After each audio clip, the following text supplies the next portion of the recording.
ত্রিপুরার শিক্ষাক্ষেত্রে সূচিত হলো এক নতুন অধ্যায়। দিল্লি সফর শেষে মঙ্গলবার সকালে রাজ্যে ফিরে আগরতলা বিমানবন্দরে সাংবাদিকদের মুখোমুখি হয়ে এক গুরুত্বপূর্ণ ঘোষণা দিলেন জনজাতি দপ্তরের মন্ত্রী বিকাশ দেববর্মা।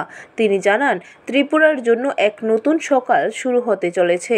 দিল্লিতে TWD মন্ত্রকে সচিব বিভু নায়ারের সঙ্গে বৈঠক শেষে রাজ্যের জন্য 6টি একলব্য মডেল আবাসিক বিদ্যালয়ের অনুমোদন নিশ্চিত হয়েছে।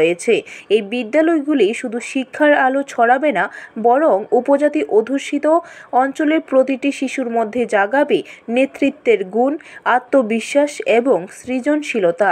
মন্ত্রী বলেন, শিক্ষা শুধুমাত্র একটি পাঠ্যক্রম নয়, এটি একটি জাতির মেরুদণ্ড।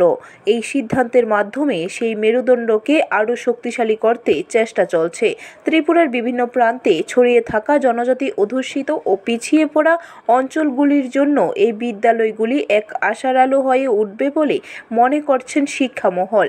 বিদ্যালয়গুলি আধুনিক পরিকাঠামো, আবাসিক সুবিধা এবং সার্বিক বিকাশের উপযুক্ত পরিবেশ নিয়ে গড়ে তোলা হবে।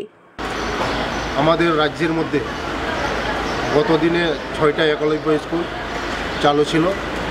এখন এক মাসের ভিতরে আরও 6টা স্কুল একলব্য স্কুল চালু হবে। তার জন্য আমি ভারত সরকারের আমাদের ট্রাইবাল ওয়েলফেয়ার সচিবের সঙ্গে আমি দেখা করেছি, গ্রিন সিগন্যাল নিয়েছি।